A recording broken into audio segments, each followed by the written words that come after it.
The Buhari administration has been very vocal about its desire to maximize what it calls Nigeria's extensive agrarian potential, but rising insecurity in the land continues to create uncertainty, while women farmers contribute about 70% of the country's food production. This, according to the Food and Agriculture Organization.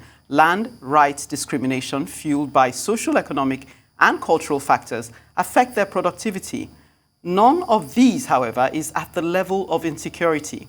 A string of calamities affecting this key population demographic have come to define Nigeria's recent history.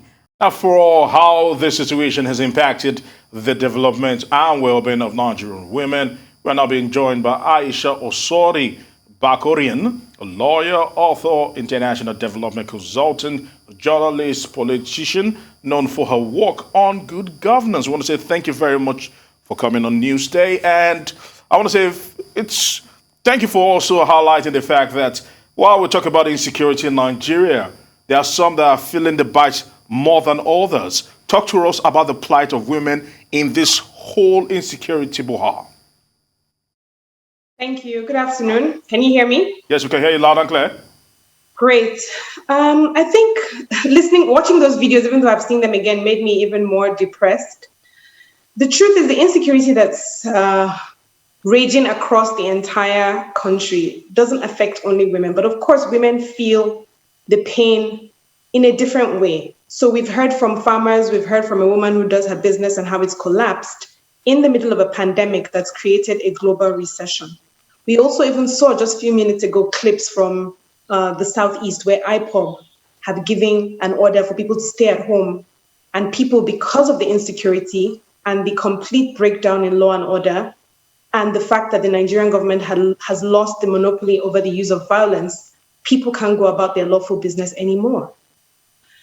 The truth is, at the end of April, about the time that the 3 students were killed from Greenfield University in Kaduna State, a few women came together to start Secure Our Lives with the understanding that all Nigerians, not just women, but all Nigerians, hopefully led by women across the country and across sectors, not just civil society, will come together to raise their voices about the fact that insecurity is going to finish off this country if we don't stand up and demand for things to change. When you look at the qualitative analysis of insecurity in Nigeria, just this year alone, the half-year mark in June, we saw that 3,000 people had been kidnapped. Of those, almost 300 had lost their lives because of that. Women face hardship and loss, not just because of the exploitation of their love, which is what kidnapping is, and which has become a $20 million business in Nigeria. We also face the loss of our children, our husbands, our fathers, our livelihoods. And so we thought, with what's going on in the country, we needed to bring as many women as possible, and hopefully the support of many Nigerians, to come together and demand that our lives be secured. Just between April and June, we've seen over 290 men and women of the security forces killed. We've seen increasingly attacks on state institutions. And as I said, women are not isolated from these. These are our family members, our brothers, our husbands, our fathers, our sons. Okay. And so that's why we launched Secure Our Lives. Okay, Ayisha, I know you said you felt sad watching that video, but I just want to highlight another bittersweet, news we had. I think yesterday, one of the Chibok girls, after 7 years, returned with 2 sons. And so, yes, we feel happy that she's back, but then it also brings to mind, how are we faring as regards readjusting people who are victims of this whole kidnapping pandemic? What's your sense in what more we need to do to ensure that when we do recover people who've been kidnapped, they then don't follow through on subsequent trauma? Well, there's a lot that civil society is doing in terms of trying to make sure that these women are integrated back into their families with dignity and respect. But the truth is, it's actually quite difficult. It's not even just the social stigma of having been held hostage, raped, and in some cases having children to provide permanent evidence in a way of that rape and violation. It's also that when these women come back, some of them are coming back to places that no longer exist, because we have a high population of internally displaced people.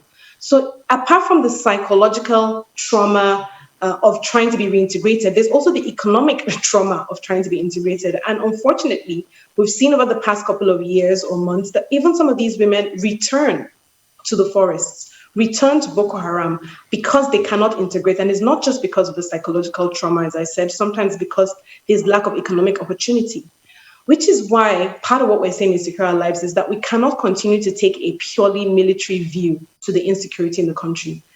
Duty bearers must focus on the economic and the social impact of the insecurity and what is driving the insecurity across the country. And speaking of the Chibok girls, let's not forget they were taken from school. That's, I think, every parent's worst nightmare, that you send your child to school and they get taken or something bad happens to them. This is contributing to the fact that we have over 13 million out-of-school children in Nigeria. Last year, 600 schools closed. Right now, Kaduna State has said that all schools remain closed indefinitely. What does that mean to the state of education in Nigeria? And that's exactly what Boko Haram wants. All right, Ayisha, please help me clarify this.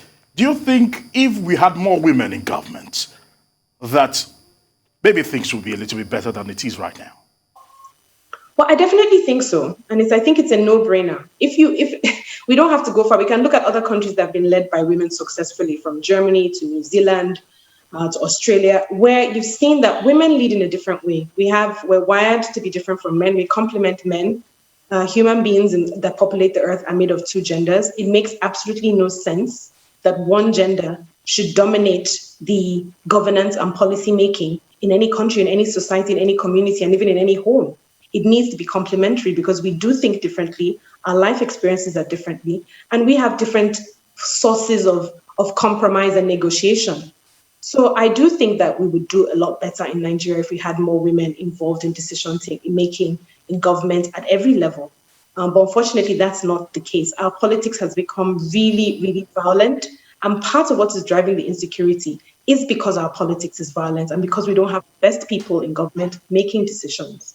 Okay, I just want to get your take on a recent view by Ibrahim Babangida that the military were, though not unequal to the task, are overstretched. I know you say we shouldn't adopt a purely military perspective to insecurity, but what do you make of that? Sorry, come again? I wanted to get your view on a recent view expressed by Ibrahim Babangida that though the military were not unequal to the task of insecurity, they are overstretched. And even though you said we shouldn't adopt a solely military view of insecurity or solutions to insecurity, what do you make of Ibrahim Babangida's perspective on it? I do not agree with him. I think that he's out of touch with what is going on in the country. I think he's also out of touch with the role that the military have played in bringing us, collectively Nigerians, into the situation that we're in today. The truth is, what we have in terms of security is actually the philosophy of our security agencies since 1966 and the Civil War, post-Civil War, is regime security, not human security. Which is why we have these cases of NSAS, which is why we have these cases of constant complaints about how the army, the police force abuse human rights. So no, I don't agree with him. And then I don't know if you or listeners are privy to a trending video by Bulama Bukhtari where he took to task exactly this view that the military are overstretched. We agree they are overstretched.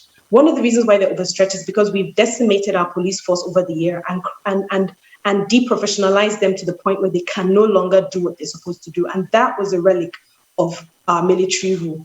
The second is that he points to the numbers and he says, look, even at the most generous estimates, the ragtag of jihadists, insurrectionists, and unknown gunmen and bandits, whatever you want to call them, make up no more than 90,000 people, though well armed. Meanwhile, if you put our entire security architecture together, we have about 350,000. And so he asked, what exactly is the problem?